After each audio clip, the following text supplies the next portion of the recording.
Okay, welcome back. There is going to be an opportunity to have refreshments afterwards.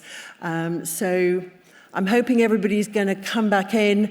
I think what I'm taking from this is that there are so many amazing conversations going on. You've all got great information that you're sharing and tips and advice. And this is what actually the conference is all about. But this final section, I think, is one that I've noticed everybody always really appreciates. This is the section where we hear about the research that's happening and the latest developments. This is the section that really, I think, gives us hope. It gives me hope about the future that we can expect. So I'm delighted to be joined on stage by Professor Chris Denton, who leads a large clinical and translational research program of scleroderma at the Royal Free and coordinates multidisciplinary care for around 1,500 patients. He's a lead investigator in many clinical trials and has published extensively. We're also joined by Professor Marco Matucci, who joined us at the very beginning of the Congress. He's Professor of Rheumatology and has led extensive research endeavors in Florence and Milan. As you know, he is the president of the World Scleroderma Foundation and is a leading light, not just in Europe, but across the world. We're also joined by Christina Bergman, who is a physician and rheumatologist in Germany, and I'm delighted that she's coming to talk to us about developments in CAR-T therapy and the potential use in systemic sclerosis. So please give a warm welcome to Professor Denton.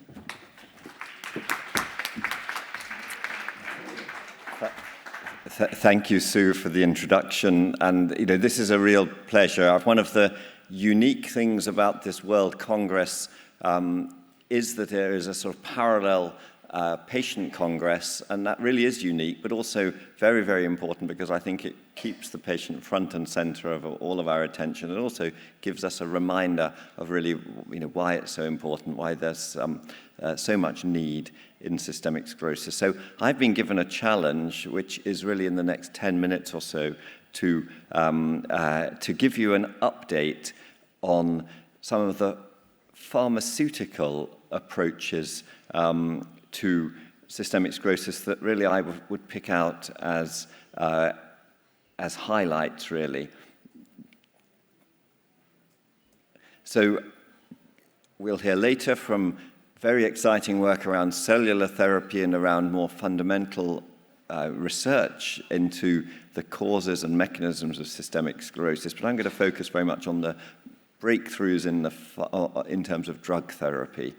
And what I want to really talk about is just introduce the concept of research translation in systemic sclerosis, because this is a real example of how the disease can, in a sense, formulate and form the questions that we need to answer, and then our trials can help to answer them, but actually inform us about the disease.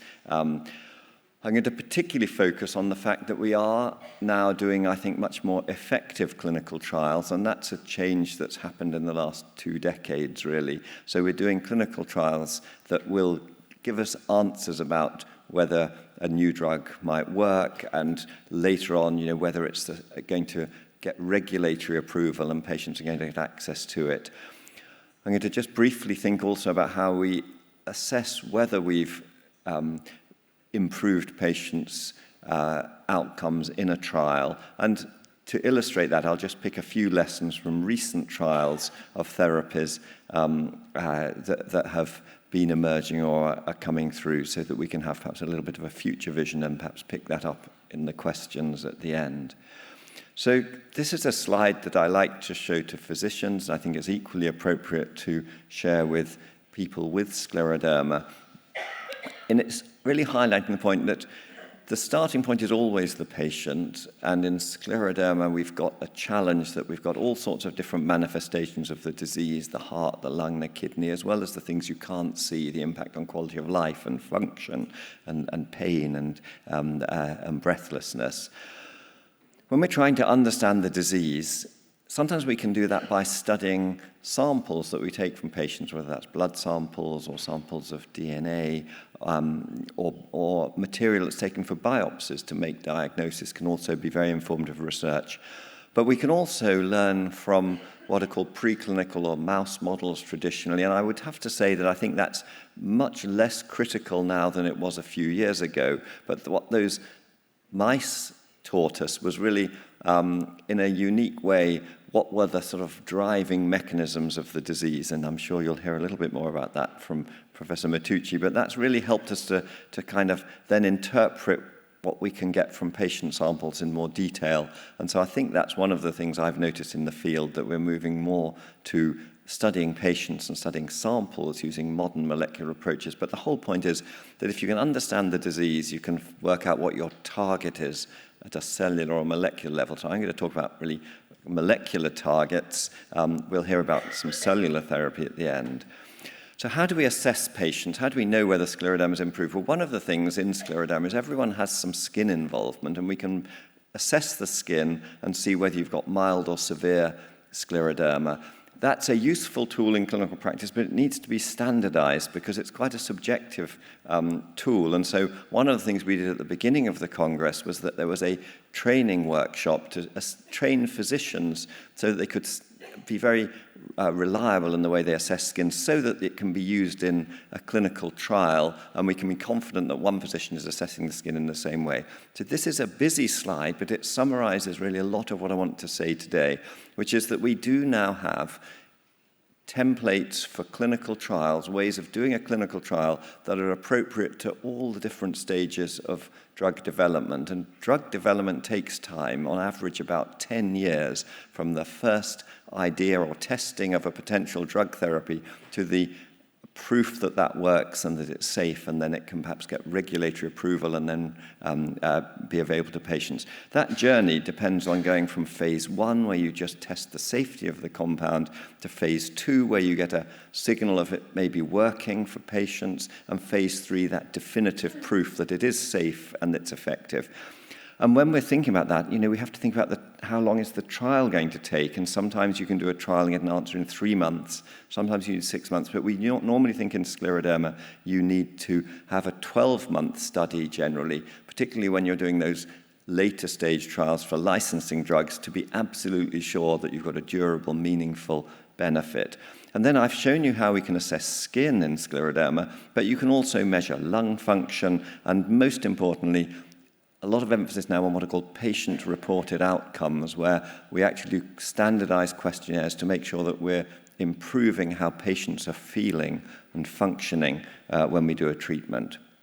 So those templates that I showed on that last slide have been put to very good use, and here I've summarized all of the recent clinical trials that have been performed in systemic sclerosis that have led to approval of drugs or helped us to advance the field. So the Census clinical trial tested nintedanib, a drug that was already approved for lung fibrosis in other contexts like idiopathic lung fibrosis, but was shown to work in scleroderma and is now available to patients with systemic sclerosis.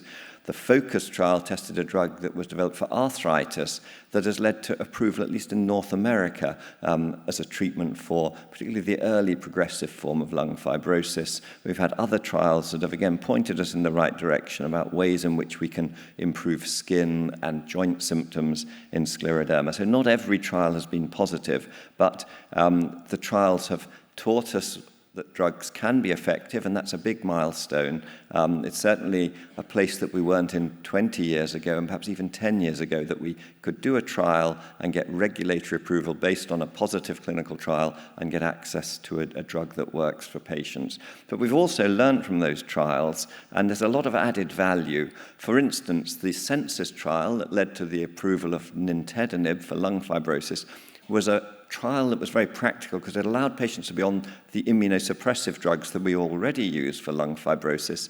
It didn't require that, but it allowed that. And so what we were able to do when we did this further analysis of the trial was to get an idea about where we were, where the immunosuppressive treatment was working and where the antifibrotic therapy was working and where the combination was working. So here we can see a heat map, and red means that your lung has got worse over time, over the 1 year of the study. And you can see that that's on no treatment at all. If you take immunosuppression, you can see you've started to get rid of the milder part of the red. So you've helped perhaps the milder lung fibrosis, but when you combine the two together, you lose the red entirely, and that gives you the positive clinical trial and shows how much benefit you can get.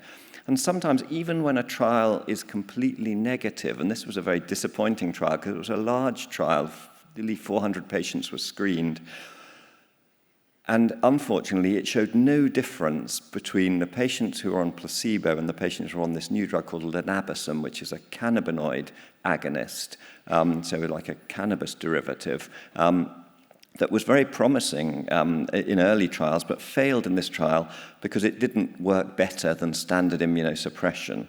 But what we were able to do, because a proportion of the patients, more than 100, were just on placebo, we could use that study to show again that some of the standard immune suppression made a real difference, and in particular really show how much help drugs like mycophenolate, especially, and methotrexate help for skin disease and lung disease in the case of mycophenolate. So that was very helpful and helps us to predict which patients are going to respond well to different treatments. And that's one of the things we've really learned now, is that we can try and design our trials in a very specific way to make sure that the patients who are most at risk of developing a complication, such as lung fibrosis, are the ones that we treat with particular drugs. And I told you about the tocilizumab, a biological drug that blocks a protein called interleukin-6 or IL-6. This seems to particularly work in the trial in patients with a particular antibody, the SCL70 antibody, something that about half of the patients with systemic sclerosis have. And we learned from the analysis of the trial after we'd completed this trial that showed benefit for lung overall, but really that benefit was in the patients who had that specific antibody. So if we're thinking in the future about who might benefit most, that's the group of patients that we'd want to treat. So this is a very busy text slide that just highlights that we've got the future, really. We've got drugs that have been tested recently in scleroderma, and we've got drugs that are now in trial. And if instead of putting it as a list, you actually put it as a cartoon, thinking about the different mechanisms that drive the disease, the blood vessels, the immune cells and inflammation, and fibroblasts that cause fibrosis, you can start to project all of those drugs into the different ways in which they're going to work. And that means that hopefully if we can combine drugs that target different mechanisms, we can really start to make a benefit. And the other very exciting thing to do, of course, is to actually target or manipulate the cells rather than just the proteins and the signaling. And so I hope just from this short introduction that you've seen that we are kind of making progress, but it takes a long time to go from an idea and a first small trial to a convincing trial that allows you to get a drug approval at least a decade. But it's really worth it because I think now we're practicing in the clinic in a situation where we can no longer say that systemic sclerosis or scleroderma is not treatable. We have plenty of treatments now, not cures, but treatments, and obviously it's a stimulus for us to make more progress. So I'll finish there and be delighted to take some questions during the discussion. Thank you. Thank you very much. So I think you can now sort of see why we feel so excited, because there is so much starting to happen in this space. And it is, as Chris was saying, a very different landscape than kind of 5-10 years ago. I'd really like to welcome Professor Marco Matucci, who's going to really talk to us about some of the developments in the non-pharmacological side, which is as important as we look at the holistic framework. Thank you very much, Sue. And I will enter now into an area that is a multimodal area, because I will try to tell you where are we with some part of the clinical research, also some half basic research, but in particular starting from the evolution of systemic sclerosis, going down to the diagnosis, the identification of what we call the vascular endotype. The new proposal of telomeres as being helpful in interstitial lung disease, and then how to diagnose as soon as possible the inflammation in the lung through MRI and the conclusions. So here you see the disease evolution. This is a classic chart explaining the limited and the diffuse disease, and with the adding of the VEDOS, that the very early diagnosis of systemic sclerosis that now today is a reality, because we can define the disease also now and identify it in the very early phase. And exactly in this early phase, I will show you some recent papers and presentation at congresses. So this is a paper that is in press now, that has been realized by my young colleagues. And this has been the investigation of the microbiota in the gut of very early patients. So we were trying to understand what is wrong in those patients that are oligosymptomatic, that have only few signs and symptoms, before they really develop the complete features of the disease. And you see here that we have seen that there is a difference, for instance, in the butyrate, and that this butyrate is something that is apparently being significant. I don't know if you are familiar with this, but the butyrate is found in cows and seems to be protecting from several diseases, the quantity of butyrate that we can find in this patient, in these cows. So it started a very interesting investigation about fecal investigation, like in this case you see here, the correlation with these fecal alpha proteobacteria levels. And you may see here that in the early phase, very early phase, that here is expressed in the central part. You see at the left side, in red, the scleroderma, in the middle, the very early, and then in green, the healthy. You see that from the healthy to the scleroderma definition, complete definition of the clinical picture, there is the VEDOS. And you see how this diversity is increasing significantly. And going on still in the VEDOS patient, this is a work coming from the United Kingdom, you can see that where there was really a chase of new biomarkers. And in this effort, you see that, for instance, here has been found an increase in interferon-inducible chemokines, a glycoprotein transmembrane, that is CD45, and in particular, on the right side, a significant increase of collagen. So it means that in patients where you don't see the fibrosis, yet, from the clinical point of view, we already find the collagen in increased quantity. So, this is something that we, as a take-home message, is important, because we understand the disease is working. We don't see it, but it's working. And in fact, if you look at the lung in these patients, we start to see that there is what we call a subclinical loss. So it means that the loss of the function is already starting, and you find here that we can identify in this patient, I go back. No, I have to go back here. And we find here that there are those who progress and those who do not progress in this area. So in this large group of VEDOS patients, we can really understand that there are someone who progress, and that there are these who we call subclinical progressor that have a slow decrease in FVC and in DLCO. And so, I'm sorry, this slide went because this is a PDF, so we cannot see what is below, but I'm telling you that we are seeing the loss of the lung volume slowly in the VEDOS population from one point to the other, so in time, before they get really to the real definition and complete clinical features of scleroderma. So this is another point that I told you before, the endovascular phenotype. So the question is scleroderma a vascular disease? So this is a long-lasting question that was started in the 70s, and that still today is a matter of hypothetical, philosophical sometimes, but real investigation. So the question is, can we identify a unified vascular phenotype?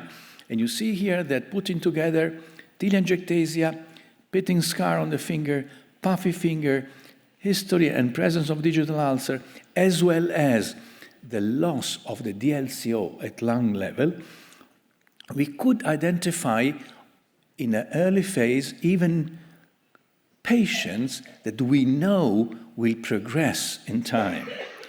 And in fact, you can see that we can divide the patient in two areas practically, in those who are really presenting a risk of mortality because of a high vascular score, and those who are not having a risk of mortality, but a risk of developing more and more clinical features, like, for instance, digital ulcers, and that are at risk and should be followed very tightly.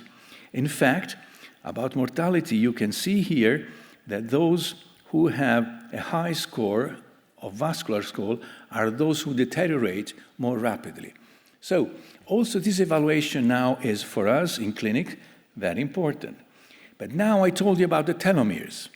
So, you know, the telomeres are small parts, I'm sorry if I call this, but in the blood leukocyte, you can identify them. And we know that as far as we age, these telomeres are reducing the length.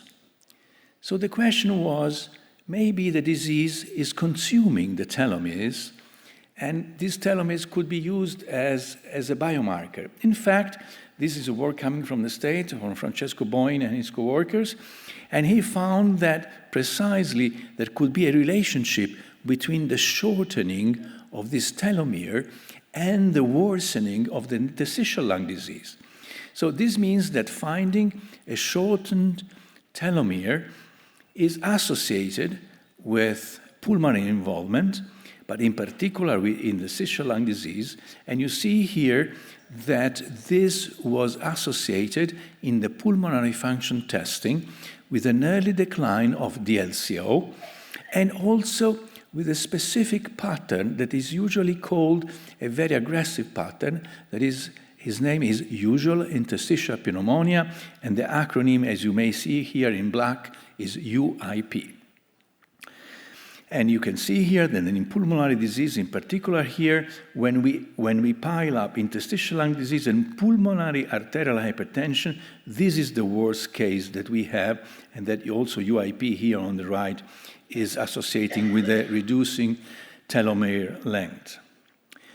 And unfortunately, we see that those who have a shortening progressively, as you see here in rows here and in red line, are those who have a higher mortality.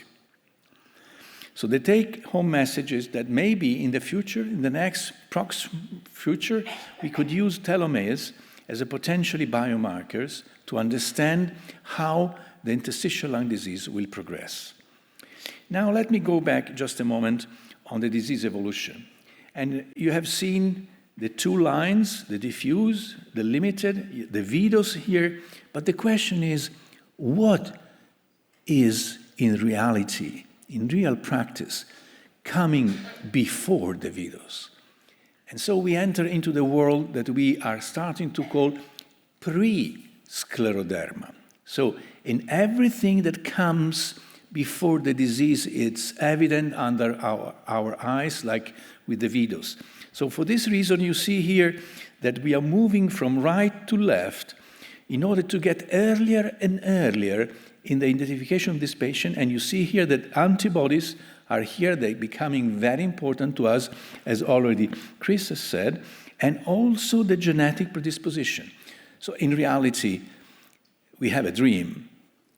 And the dream is to get as soon as possible back in time in order to identify what are the genes and the predisposition that this patient may have in order to catch them as soon as possible, not to have what we call secondary prevention, but even to arrive to, as a dream, to what we call primary prevention. And you see here, these are the colors of the worsening of the disease from the videos up to the advanced atrophic phase. But here on the left, and this is now the future for us, from the clinical point of view, to identify those who are in the pre-scleroderma phase that is lasting years to decades. And here we can start from the silent phase where only the antibodies are present, and the first phase where only few signs and symptoms are evident, like arthralgias, fatigue, and maybe slowly renal phenomenon is starting. But here, already the antibodies are under our eyes because we can identify them. So, this is the future that it shall be a challenge for us, for sure. But we should not forget that the lung is one of the main topics and focus, because we know that we have lung inflammation, and you cannot have fibrosis without lung inflammation. So the identification of lung inflammation is of paramount importance to us. You see this slide, this is CT scanning. We think that this is fibrotic, fully fibrotic, unfortunately, and we would say, this patient, what can we do in this patient? We shall use antifibrotic drugs. And here you see the MRI, because the MRI is seeing the water into our tissues, and inflammation is water, fundamentally. So this is coming from Brazil, the first paper, just showing how much we were able to identify the water. In comparison, you see this is a tissue, edematous tissue, but you can see already some water into these lungs. And so that's the reason why we have worked in the last 10 years progressively on MRI. This is one of the first papers we have delivered in 21, just starting to understand how much we can identify.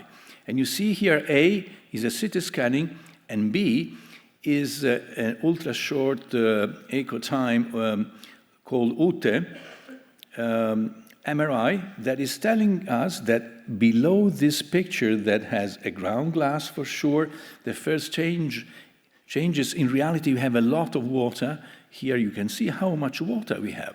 So we know that this lung is inflamed. And you see here again, you see this area, these tiny spots that you see here. The question is, are they inflamed? Yes.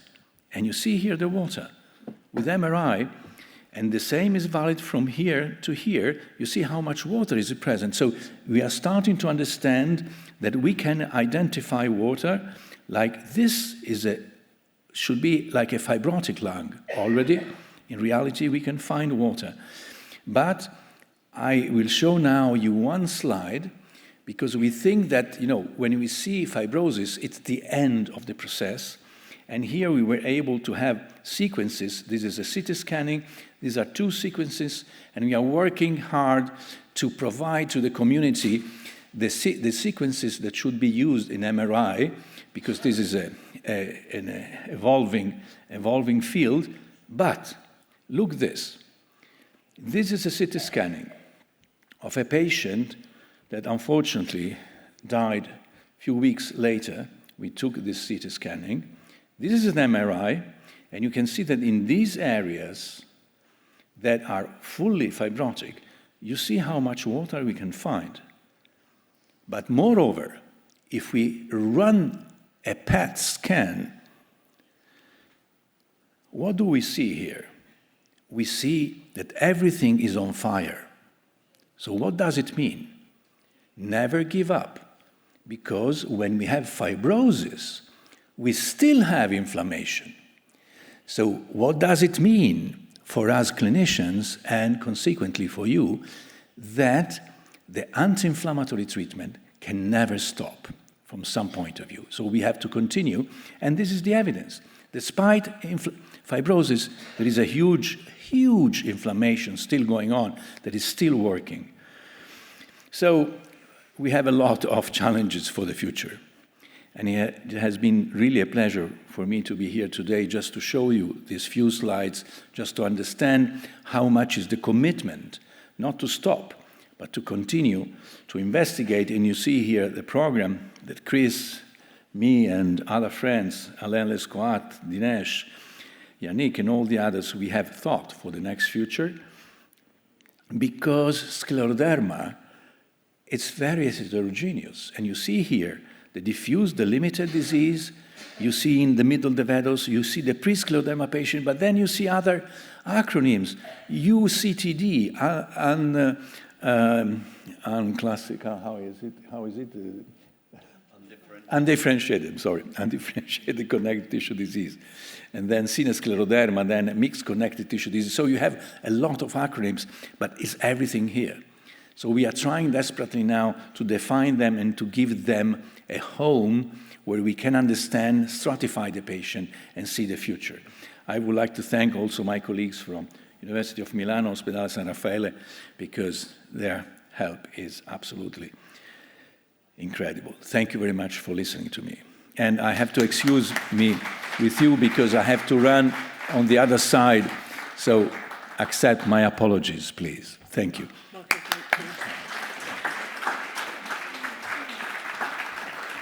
Thank you very much, Marco. So we heard from Chris, increasing number of clinical trials, but I think what we take away from Marco's talk is that the research never stops. We're trying to understand those mechanisms and drill even deeper to get a fuller understanding, because the better we understand the mechanisms, then the more we can target the effects. Our final speaker is going to talk to us about a therapy that I'm sure you probably heard about more and more, CAR-T therapy, and is going to kind of unpack that for us and explain what it might mean for systemic sclerosis. So thank you very much for the introduction. Actually, I'm here on behalf of my boss, Professor Schett, who unfortunately couldn't make it in person. And it's a pleasure to me to be here and talk to you about CAR-T therapy together with real experts in clinic and scleroderma research. So it's a real pleasure for me. Actually, our Professor Schett some kind of pioneered the application of CAR-T cells, CD19 CAR-T cells in lupus. So actually the first part of the talk will refer to the experience that was gained from lupus erythematodes, and then, of course, although there are common autoimmunity features, one needs to discuss the special needs of patients with scleroderma, and so we'll also come to that. So this is the outline of my presentation. So at the beginning, I would like to start with a few overarching characteristics of autoimmune diseases and then come to the principle of CD19 CAR-T therapy.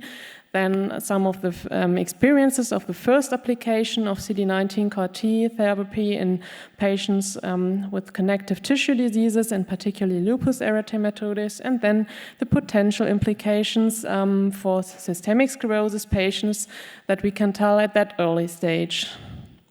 So autoimmunity typically precedes autoimmune disease. That is what Professor Matucci already nicely presented, referring to scleroderma as pre-scleroderma, or a stage that occurs before the actual onset of symptoms.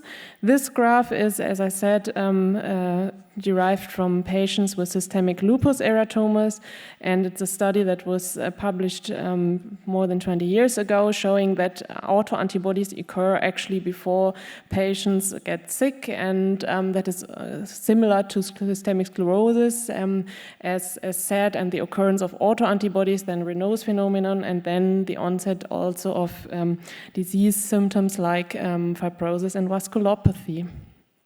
So, and I think it's a very nice thing that also Professor Matucci already spoke about the dream that all we have as physicians and for you as patients, or the vision.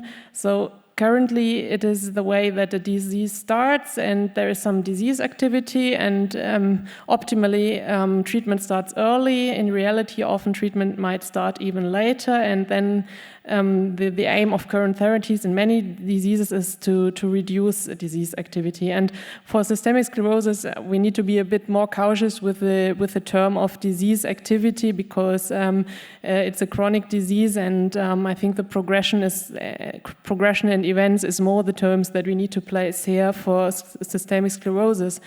And however, what all researchers and all people would like to do is once to start treatment as early as possible as autoimmunity is diagnosed, and to have a strong hit in the beginning and really try to reduce the disease burden early and fast. So I think that's some kind of a vision, and there are many groups and many approaches working on that vision, and it needs joint efforts of many people to come closer to that.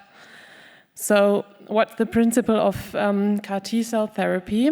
So the CAR is a receptor on a T-cell, and it's a chimeric, so it's an artificial receptor that specifically binds to a target. Here it's exemplified as a tumor antigen, because CAR T therapy was first established in tumor therapy. And then the receptor goes through the membrane of the T cell and has some additional parts that are co-stimulatory that actually regulate the interaction. And so with this receptor, like an arm here, the CAR T cell can grab the antigen and results in the destruction of the target cell. And in the case of CD19 CAR T cells, the target cell is CD19 positive B cells. And so how does the procedure work and practically? So patients undergo an immunosuppression to make the body more susceptible for the. Sorry, I was one. So they first get the apheresis of the cells. So T cells are enriched from patients' own blood with a negative selection. Then in the laboratory, T cells are transfected with a virus-based approach with this CAR T construct that I explained to you before. Sorry.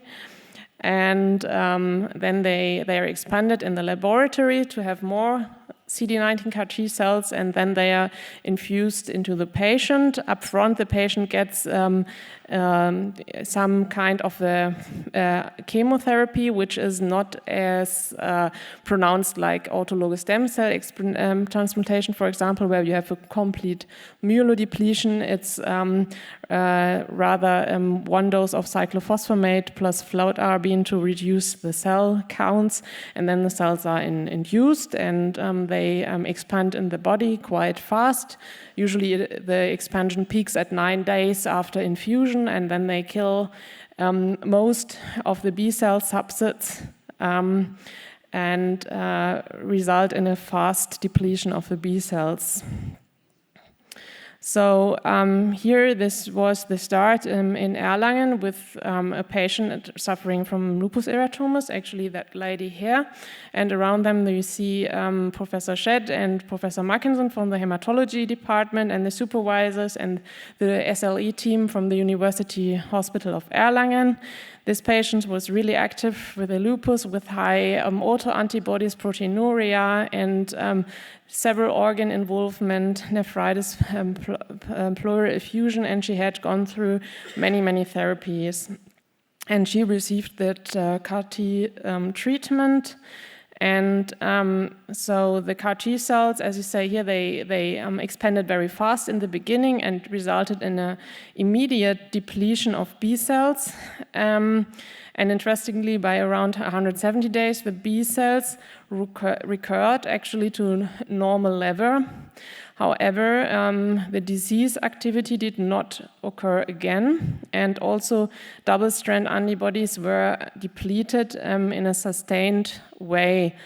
So here is the patient at 1,000 days healthy, and she did not need to take any other medication anymore so far. So there's hope that CD19 CAR-T therapy could result in some kind of a reset of the immune system. However, we have to learn how this works in other diseases, in particular in scleroderma, and what role it actually plays in context with the different components of the disease. So this is a table from a paper that was recently released in New England Journal of Medicine, summarizing specifically safety data of CD19 CAR-T cell therapy of the first 15 patients that were treated at our center, among them 4 patients with systemic sclerosis and lupus erythematosus and myositis. And here we see the listing of potential side effects. The one what is feared of is the cytokine release syndrome.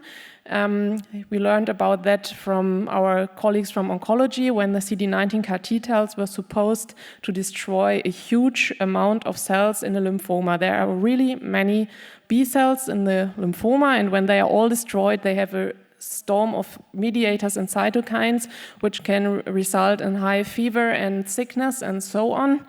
But unfortunately, we did not see a higher grade cytokine release syndrome. And most of the patients, grade 1 means fever a few days after the infusion that resided with antipyretic treatment. And as a salvage therapy, tocilizumab can be applied, which was the case in 2 lupus patients and the patients with inflammatory myopathy. In scleroderma patients, it was not necessary so far. So what is an advantage of the method is also that we don't deplete all the cells in the bone marrow, so we don't have full neutropenia overall. And here is again some more safety infection information recently published regarding infections. So here the scleroderma patients are at the bottom of the table, and they have the fewest follow-up. So what we saw most often was upper respiratory tract infections, among them also SARS-CoV-2 infections. And herpes zoster infections. So for the scleroderma patients so far, which is not in the follow-up, we had 2 admissions to hospital due to infections upon the therapy. One patient got a pneumonia after a few months and needed to be treated inpatient with antibiotics, and one patient suffered from influenza. But they both recovered very well and did not need intense treatment or so. Yes, so this is also some kind of what is concluded from this data, particularly in SLE. So the hope is that the autoimmune reaction can be very strongly reduced upon CD19 CAR-T therapy, and also the disease activity. And the hope would be that like a sustained drug-free remission can be achieved in these inflammatory autoimmune diseases, and potentially autoimmunity can be resolved. Now, we need to discuss that in the light of systemic sclerosis, as in systemic sclerosis, unfortunately, we do have a more pronounced damage component than, and not this flare cause. So it's more the risk of chronic disease damage that accumulates, and the aim would be to reduce that or stop that and have less events in regards of worsening. So this is how I would put it for the systemic sclerosis community. And so with the next slide, I have a few images that are also presented this afternoon by Janina Out, who is a clinician fellow from my group in Erlangen, and we show the data of the first 6 patients who were treated with CD19 CAR-T treatment. what we actually observed is an improvement of the skin thickening, which occurred quite fast, and was also in most of the patients accompanied by some histological changes, which my colleague will present in the afternoon. We have actually 2 patients who had severe digital ulceration that also healed quite in the clinical context with the application of CD19 CAR T cells. One has to remember that there's only 2 patients, and so this needs to be further substantiated with more patients and longer follow-up times. But we didn't really expect the vascular phenotype to improve. So I think that's promising, but it definitely needs to be followed more. And then I put some visual images for heart involvement and lung involvement. So that is a new imaging technique that we and other centers are currently evaluating. It's an uptake of fibroblast activation protein inhibitor, which mark activated fibroblasts in different organs. And here we had a patient that had obviously uptake in the heart, and this is a patient that had uptake in the lung that parallels some kind of what Professor Matucci said, like we have an active and a remodeling component, and up on CD19 therapy, this marker was reduced. So there is hope and potential that the disease the activity, the fibrotic, can be ameliorated by the therapy. However, in scleroderma, we have tissue-specific factors and many factors that influence the outcome.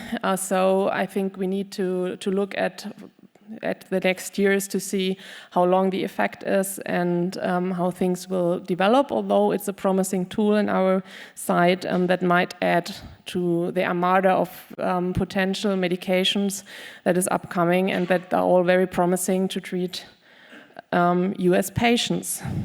So in the end, I would like to thank all the people involved at Department Medicine 3 and 5 in Erlangen, and also our cooperating centers, particularly in Düsseldorf with Professor Distler and the whole USTAR group. And I may finish with a picture of our patients. So that's all the 15 patients that have been treated in Erlangen. And as you see, they are happy and with their treatment. And this is a picture that actually one of our patients also wanted to add to the slides, which is a samurai, because actually he himself is fighting and doing samurai arts, and he thinks this is very helpful for his spirits. And I think we all remember that you are all samurai and you're heroes, and so thank you very much.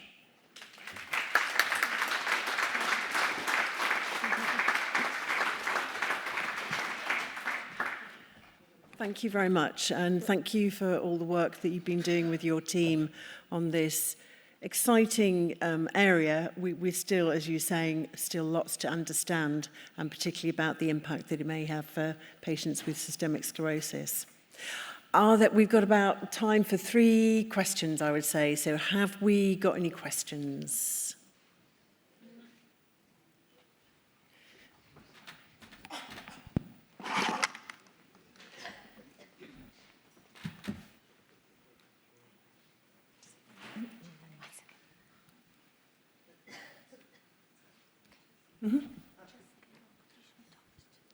Dobrý den. Prosím vás pěkně, měla bych... Good afternoon. I have a question about calcification. I do have calcification, minor ones and major ones in my inside organs. And I was told that currently there is no cure. How can we stop calcification and how can we treat it subsequently? Because surgical interventions do not work and then my internal organs are affected. Thank you. Thank you very much. So we've had a question about calcification affecting not only the hands but also the internal organs, and what are the treatments, because the lady understands there is no cure. Chris, could you answer that one? Delighted to try. And so calcification is a real problem in scleroderma, some other diseases as well. I think it reflects the fact that the disease is really perhaps a process where tissues don't heal properly, and the best way of looking at the calcification is maybe the soft tissue in the skin or the muscle. Instead of regenerating into soft skin or muscle, the body is confused and starts to regenerate tissue more like bone. So I think, firstly, I would say, in the future, maybe an understanding about the mechanisms that kind of drive that inappropriate formation of calcified tissue would be helpful. At the moment, the treatment options are extremely limited. We do see some benefit in our patients with an antibiotic therapy called minocycline that is incorporated into the calcinosis and can make it rather fragile and help it to break down, help the body to break it down. But at the moment, unfortunately, the real treatment, I think, is surgical treatment. And sometimes the disease-modifying treatments that treat the underlying disease process can help, but it's a big problem, and we very much take that on board. Thanks, Chris. Any other questions? At the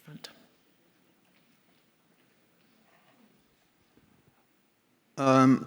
In the presentation of Marco, he was talking about the development and research in pre-scleroderma phase, and talking about the existence of, or the recognition of antibodies, ANA, I think it's called.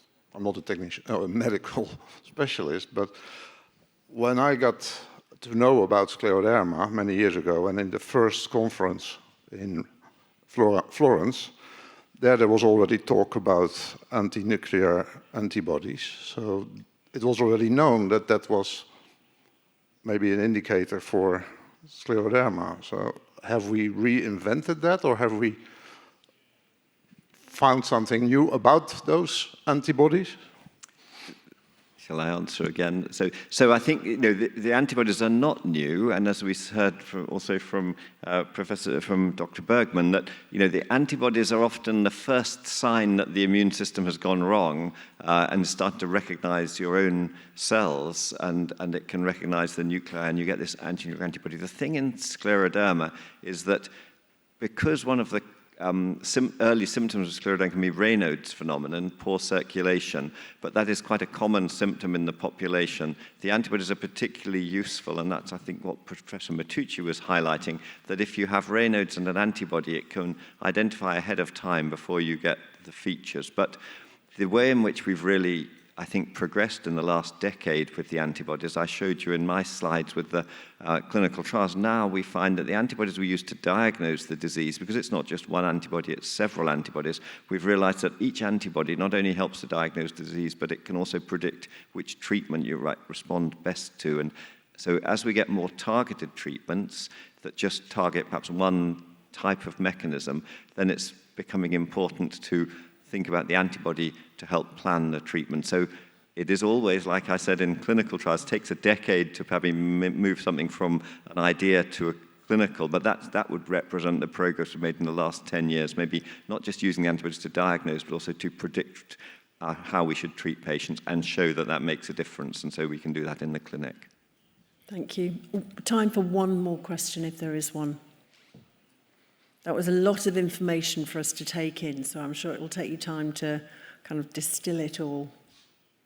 Any other questions? No. Okay, then it just leaves me to say a very big thank you to Professor Denton, Christina Bergman, and Marco, who's not here. Thank you very much indeed. And now I would like to invite to the stage FESCA's Vice President, who is going to do a kind of final wrap-up for the conference. Sorry.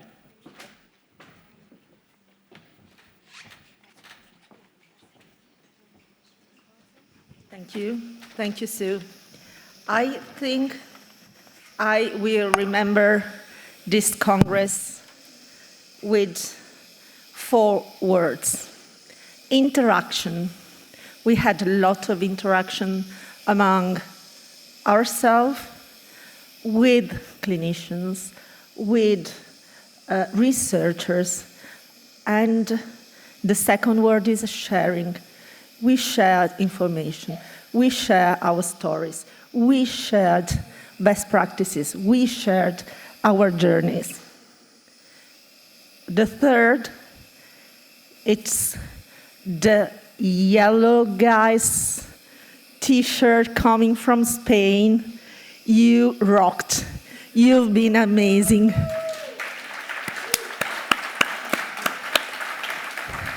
Great, we will steal your idea for sure.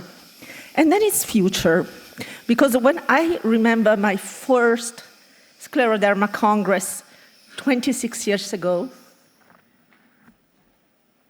all clinicians were talking about fibroblasts, immune system, cytokines. Now they are talking also about fatigue, about quality of life. So, of course, CAR T cells, but about our lives, about us, not only as patients, but as persons. They asked us, as FESCA representatives, to join a session and explain what can we do for improve our consultation with the patients. Tell us what we have to do.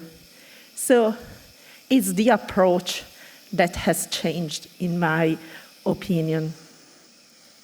So what happened this time? Of course, we were many, but we also found that clinicians, doctors, were trying to understand, do we have to go to the scientific session or to the patient session? So they thought that our program was really interesting. And we saw many of them here. We saw many people from pharma here. And I think this is a great thing. We also have learned from Professor Maves, during the opening ceremony, that we have 32 clinical trials ongoing. Just a few years ago, 3, 4, and we were already happy having the interest of pharma industry. And we have received many feedback from you that there were many sessions, that people wanted to join 2 sessions at the same time because they were both interesting. So I think you all know that we will meet in 2026 in Athens. And we were thinking, are 2 days enough? Would you be able to stay 3 days, or is it too burdensome for you? So, okay. So really, you are great. I see people saying, no, it would not be too much. So really, you are inspiring, because I know most of you traveled many hours, and some of you are coming from the other side of the ocean. So, okay, we will consider the opportunity to have a wider Congress. And let me thank first you all, because of the sacrifice you have done. I know how you are feeling, excited, extremely tired, looking at the same time forward to our next meeting. Thank to your loved ones that are here with you and helped you in traveling and in working these days out. A special thanks goes to Michaela Linkova, because without her, this Congress would not have been possible. So Michaela start coming to the stage.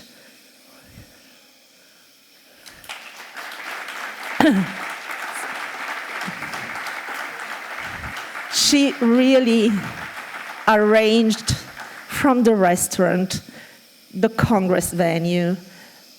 Really, Michaela, thank you so much. And you left, let's say, all your problems behind, and you are here, you remained here for the whole time. Thank you. On behalf of FESCA and on behalf of all the patients.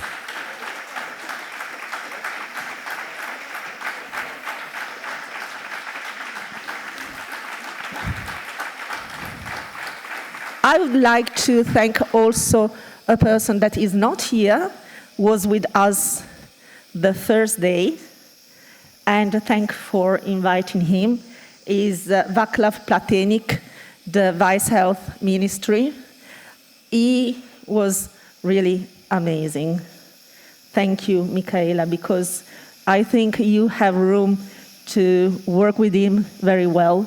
I felt him as very passionate, very motivated to help patients. So it's been a great opportunity for us to meet him. And of course, thanks to the clinicians, and mainly to those that are by our side. I see one of them here, Professor Maureen Maves. Please, Maureen. She is the systemic sclerosis.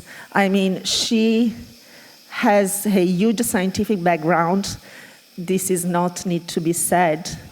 But she also brings our perspectives into the research and with her colleagues.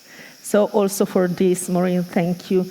That's why we wanted you with us here in the closing ceremony. And I would like both of you to let us know what are your take-home messages from these 3 great days. Maureen, would you like to be the first? Thank you.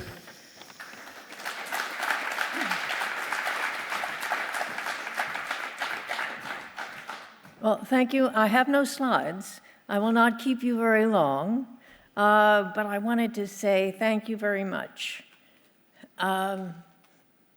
If it weren't for you, there would be no drugs approved. If it weren't for you in participating in clinical trials, we would be where I was in 1981 when I started out, with almost nothing to offer patients. So, because of you, your generosity, your willingness to take a chance, thank you. Thank you.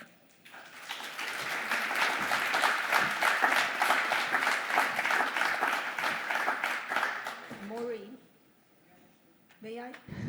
Thank you. You proved to be a real wise person because you are aware that the 3 of us are stopping them all from having a walk in the city center or a relaxing tea. Great. Michaela. I won't be long as well, because I think everybody is already tired. Such a busy days, such a busy weeks and months for all the team to prepare this evening for you. So really big thanks to FESCA and other people in the team, because I think it's a great opportunity to be on such a congress like this. And it's a pleasure for me that I could be part of it. And it's great that it could be in Prague. So thank you, everybody. And I believe that it was beneficial for you, and you are taking a lot of experiences and ideas, information, and just enjoy your flight at home or enjoy the stay in Prague if you are staying longer. Thanks a lot. Thank you. And a special thank is to the 4 young, beautiful ladies that you met for the first time. Linda, Nina, Alba, and Gina that supported us in preparing. Really, without these ladies, would have been much more difficult. And they worked in silence. You saw them running, trying to solve every little problem. So, and again, thank you to the FESCA working group for the Congress. Thank you all. Now enjoy. Don't forget the Czechish beer. It's really nice tasting. See you in 2 years. Ciao, ciao.